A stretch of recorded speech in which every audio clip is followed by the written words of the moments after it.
Magandang gabi po sa ating lahat, mga kapatid. Ito na po ang online na naman po tayo. Dapat po ay pwede na tayong mag face to face. Kaya lang, alam ko na ang bawat isa ay medyo nag-aalanganin pa.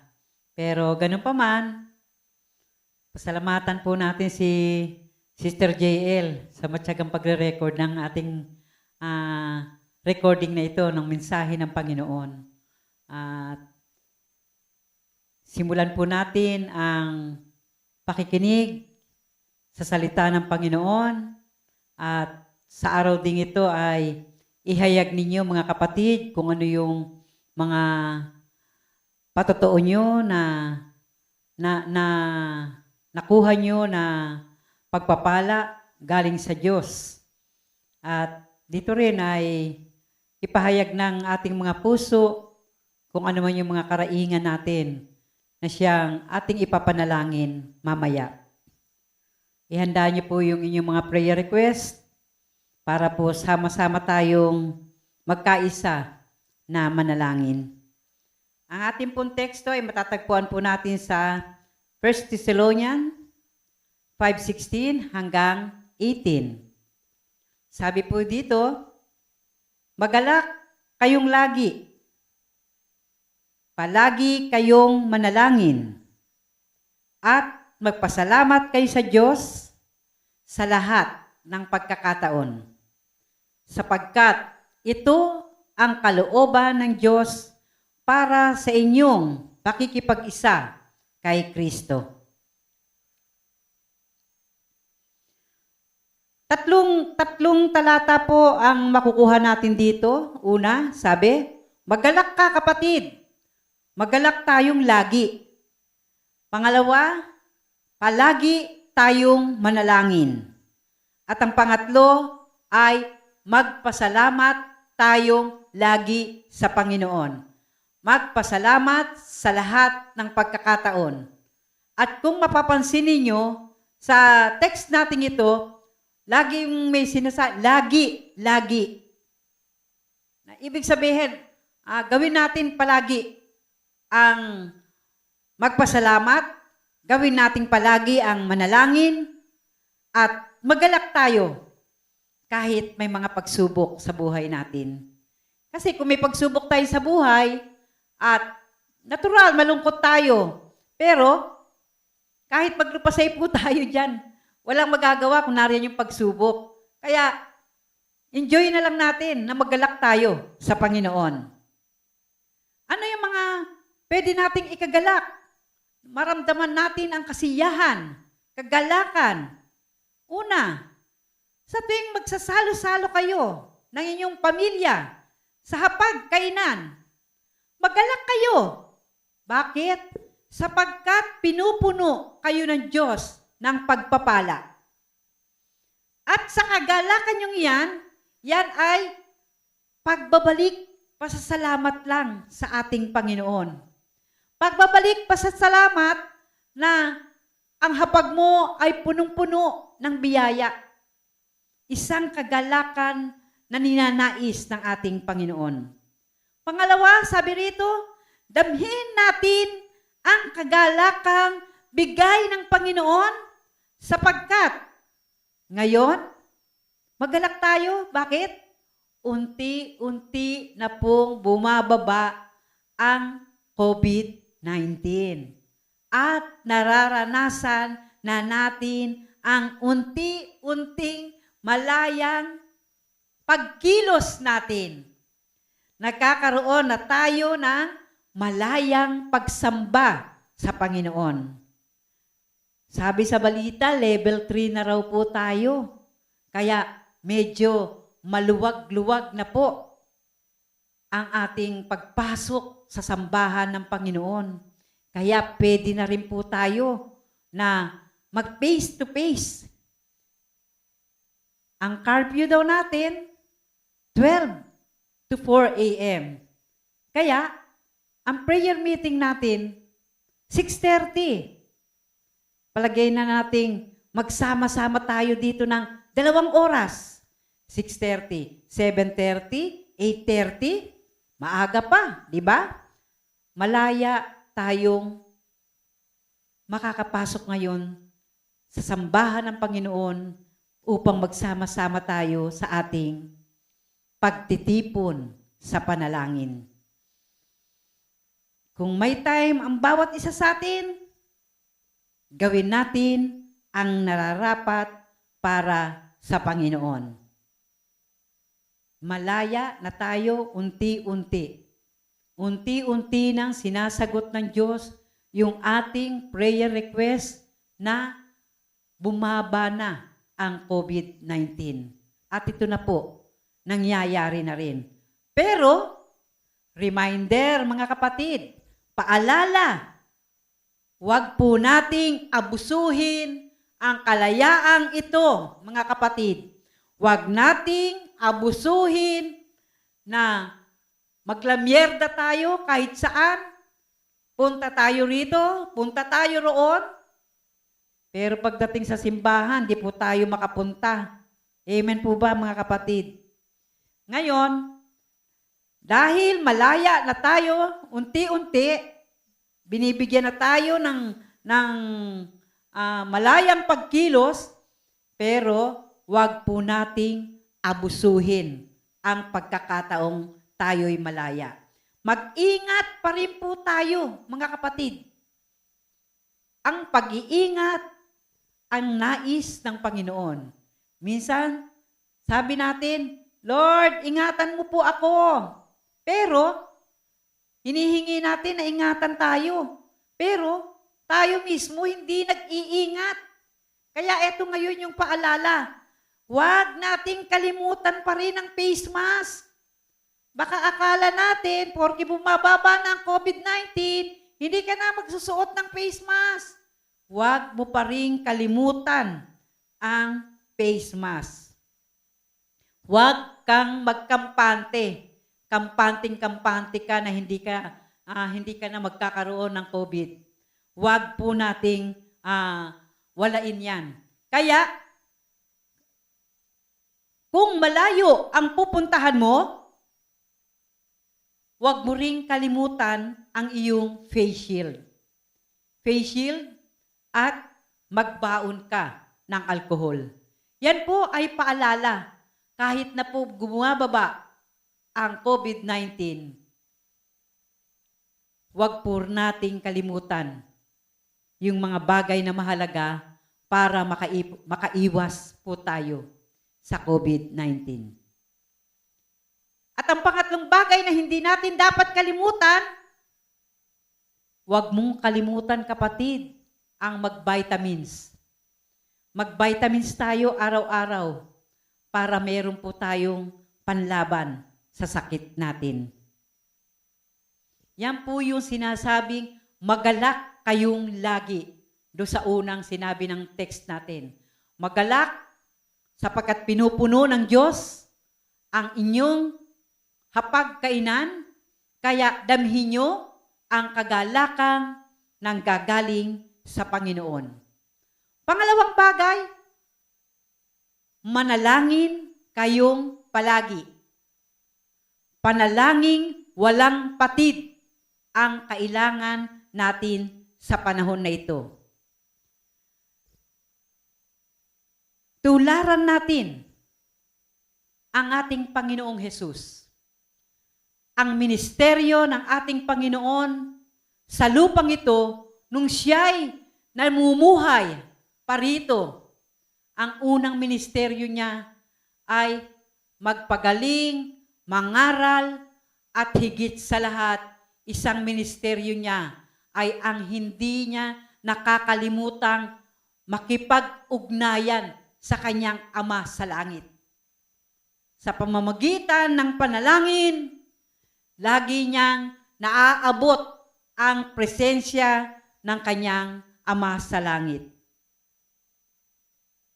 Noong siya'y namumuhay sa lupang ito, hinubog niya ang kanyang sarili sa panalangin. Kaya, yun din yung inuutos niya sa atin.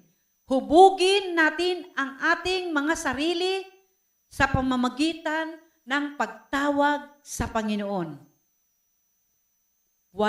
sabi, panalangin walang patid ang kailangan ng mga anak ng Diyos. 3 larawan ang ipinakita ng ating Panginoon sa pakikipag-ugnayan niya sa kanyang Ama sa langit. 3 larawan ng pananalangin.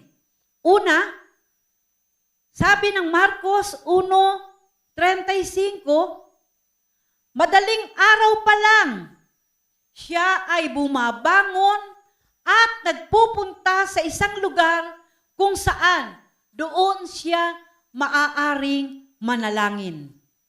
Hinahanap niya ang isang tahimik na lugar para makipag-ugnayan doon sa kanyang Ama sa langit. Tayo po kaya, mga kapatid, kaya po ba nating bumangon ng madaling araw para makipag-ugnay sa ating Panginoon?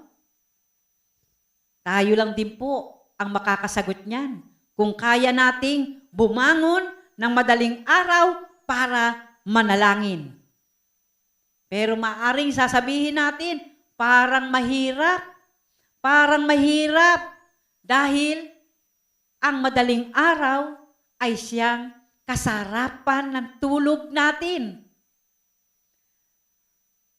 Pero, alam niyo mga kapatid, yan yung oras na mabisa. Yan yung oras na mabisa, epektibong araw, epektibong oras para tayo ay tumawag sa Panginoon. Nakakaramdam ka ba ng kapaguran sa iyong katawang lupa? Nakakaramdam ka ba ng panghihina sa iyong katawan? Meron ka bang sa karamdaman na nariyaan na nararamdaman mo na nagpapahirap sa iyo? Maaaring meron tayong problema sa loob ng pamilya. Maaaring meron tayong problema sa loob ng sa ating mga trabaho. Maaaring may problema tayo sa ating mga kasamahan. Ito po yung mabisang oras para itaas natin ang mga problemang ito sa Panginoon. Yan po yung oras para manalangin tayo. Bakit? Bakit madaling araw? Bakit niyo po sinasabing epektibo ang oras na yan na madaling araw? Na 3:00 ng madaling araw? Kaya na ba nating bumangon ng 3:00 ng madaling araw para makipag-usap sa Diyos? Bakit? At bakit 3:00? Kasi po, ito po yung oras na tahimik. Walang magulo, wala ka nararamdamang gulo. Tahimik na tahimik. Sapagkat sa oras na ito, ramdam na ramdam natin ang presensya ng Diyos. Tahimik ang kapaligiran.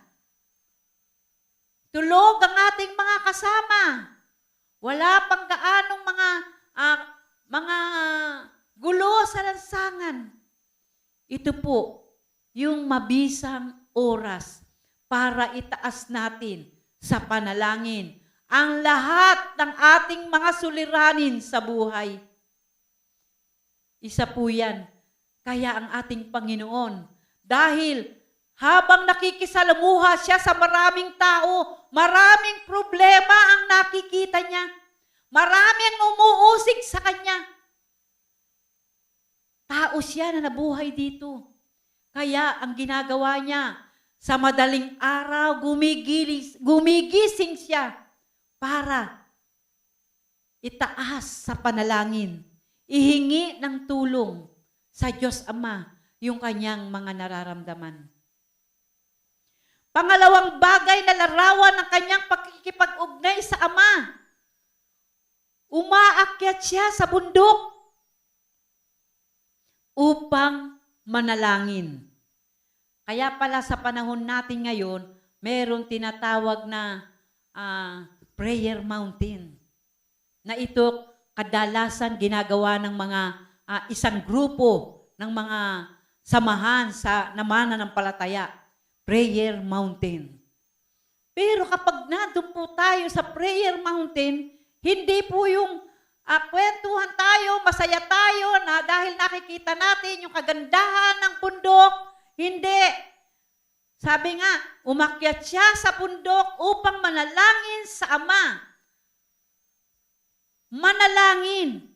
Kaya, kung halimbawang ikaw, kapatid, ay makarating doon sa mga ilan na lugar na tahimik o maranasan mo ang umakyat sa bundok, yung prayer mountain na yan, samantalahin mo ang pagkakataon.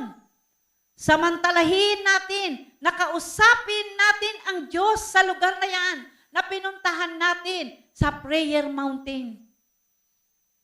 Samantalahin mo ang pagkakataon, nakausapin mo siya sa lugar na yon. At kung marami kang kasama na nagpunta doon, pansamantala, humiwalay ka muna at manalangin ka sa sarili mo. Kapag dumating tayo doon sa prayer mountain, marami tayo pumupunta roon. Pag-uusapan yung kagandahan ng bundok, yung ganda ng nakikita nilang mga views doon. Pero ito po ang pinakamaganda. Pag nandun na tayo, nakaakyat na tayo doon. Katulad ng ginawa ng ating Panginoong Hesus, umakyat siya sa bundok. Hindi para magsaya. Umakyat siya sa bundok hindi upang makipagkwentuhan. Umakyat siya sa bundok upang manalangin. Upang sabihin sa Diyos ang ninanais ng kanyang puso. Kaya, kung dumating tayo sa ganung pagkakataon, samantalahin po muna natin na humiwalay muna tayo sa ating mga kasama. Humanap tayo ng isang lugar na kung saan tahimik na tayo ay manalangin. Kung meron kang mga daladalang alalahanin sa buhay, kung meron kang mga daladalang mga pasasalamat mo, doon mo gawin sa oras na yun. Huwag mong sayangin ang pagkakataon kapag ikaw ay nakarating doon. Pangatlong pakikipag-ugnayan niya sa Ama ay noong paharap na siya sa kamatayan. Noong humaharap na siya sa kamatayan, pumunta naman siya doon sa lugar ng Getsemani. Meron ba kayong nakitang larawan na parang ako nakatagpo na ako ng ganong larawan na siya ay nakaluhod doon sa lugar ng Getsemani, umiiyak, nananalangin doon sa kanyang Ama sa langit. Pumunta siya doon upang humingi ng tulong sa kanyang Ama na malampasan niya ang paghihirap na daranasin niya. Sinama nga niya yung kanyang mga alagad eh. Sabi nga niya doon sa kanyang 3 alagad, samahan niyo ko para manalangin. At habang nananalangin ang ating Panginoong Hesus, pansamantala tumayo siya. Pinuntahan niya yung kanyang mga alagad. At iba ang nakita niya, mga natutulog. Masarap matulog doon sa panahon na madaling araw, sa panahon na tahimik, walang istorbo. Ano sabi ng Panginoon doon sa kanyang mga alagad? Manalangin kayo. Ginising niya, manalangin kayo para mapagtagumpayan nyo ang tukso. Mapagtagumpayan nyo ang tukso. Pagkatapos bumalik uli ang ating Panginoon doon sa Getsemani, muli, nananalangin siya, humihingi ng tulong. Ama sa langit, tulungan mo ako na mapagtagumpayan ko ang saro ng paghihirap na ito. Yun yung hinihingi niya kasi nalalapit na siya sa kamatayan. At humihingi siya ng tulong din sa kanyang mga kasamahan. Dahil ang sabi nga, yung sama-samang panalangin ay malakas ang kapangyarihan.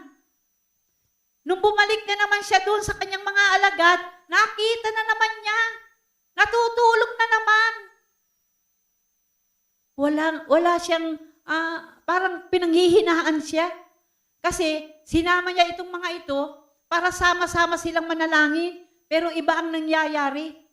Siya lang yung nananalangin. Kaya ang sabi niya, hindi ba kayo makapagbigay ng sandaling oras para manalangin? Yan din po yung sinasabi sa atin ng Panginoon.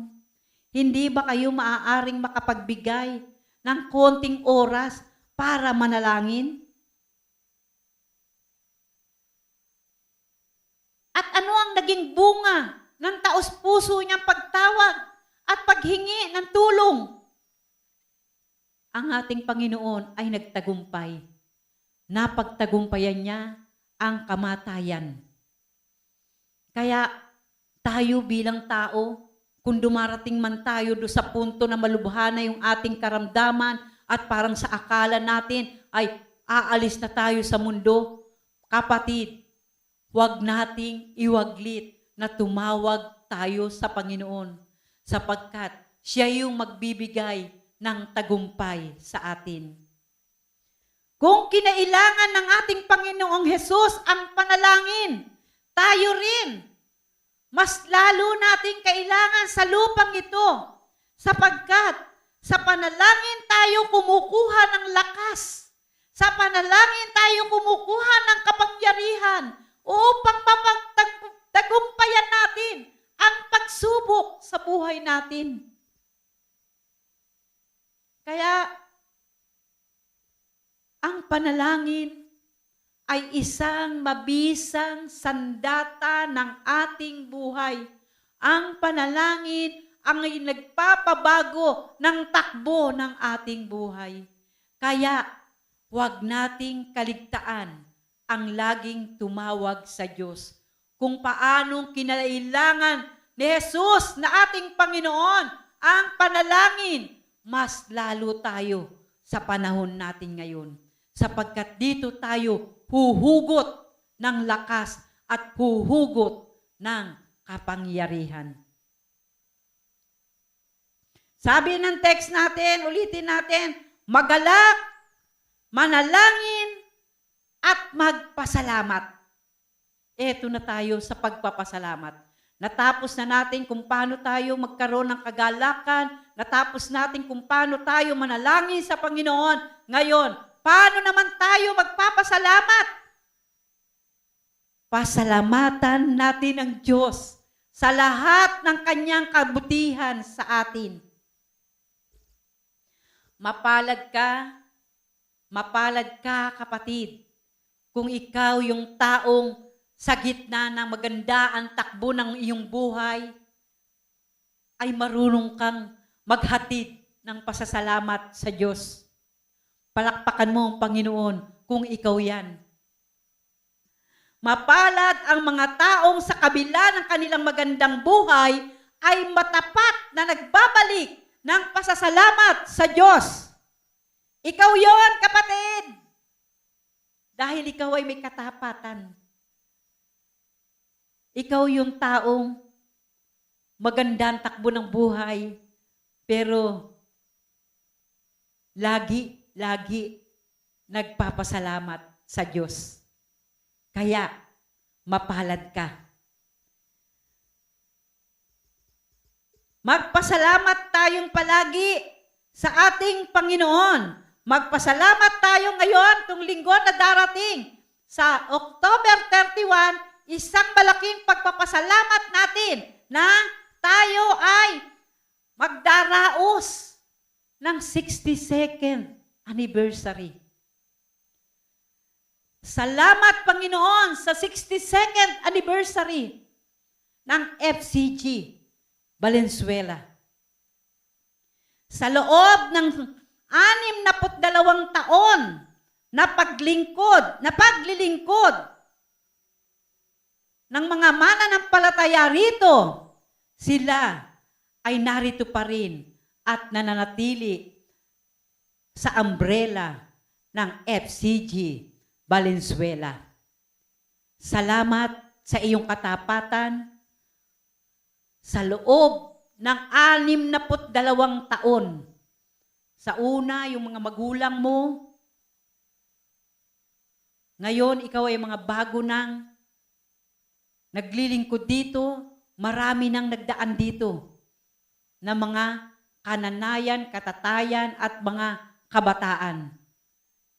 Yung ibang mga kalalakihan, maaring umuwi na sa Panginoon, yung mga matatandang iglesia na naglilingkod dito, yung mga elders na matatanda noon, maaring yung iba umuwi na, at yun namang mga kabataan na naglilingkod dito noon, naglilingkod sila sa pamamagitan ng mga pagpapaawit din dyan, naglilingkod sila sa pagtuturo sa mga bata. Ito yung mga kabataan noon, na ngayon ay mga nakatapos na rin ng pag-aaral.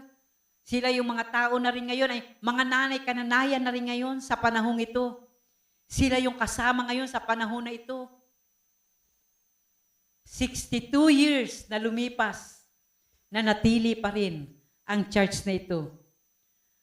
Maraming pagsubok, maraming pagtitiis, at maraming pagtsatsaga ang naranasan ng ating Bishop Rolando and Ma'am Bernie Bacani sa church na ito.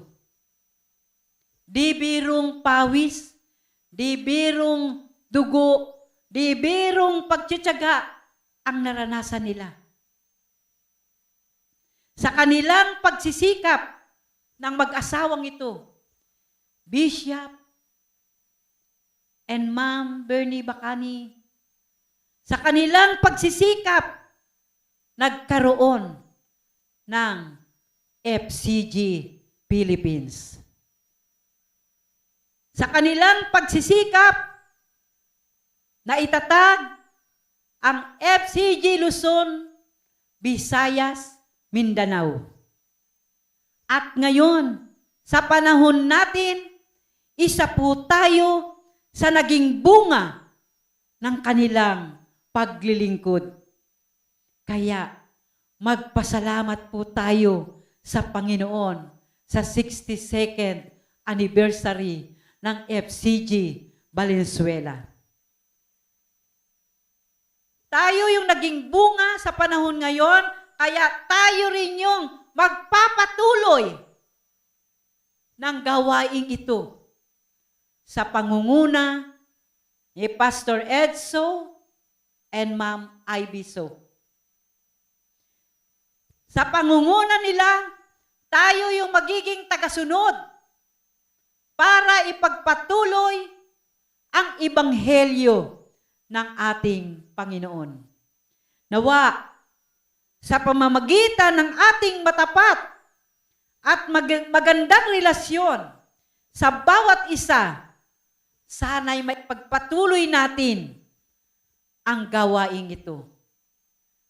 At magagawa lang natin ang lahat ng ito kung sama-sama po tayo magtutulungan para sa ikalalaganap at ikatitiwasay ng gawaing narito ngayon na ating ginagampanan. Maraming salamat po, Panginoon, sa mensaheng ipinagkaloob mo po sa amin. Una, sabi mo po sa text namin na magalak kaming lagi.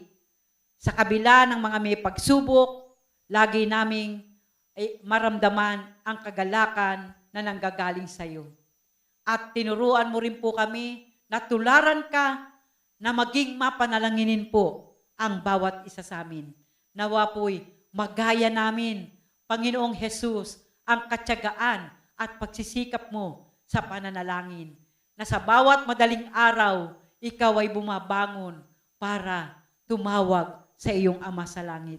Nawa, magawa po namin ang ganoon na sinasabi mong isang epektibong oras para ipanalangin ang mga nais naming hingin sa iyo.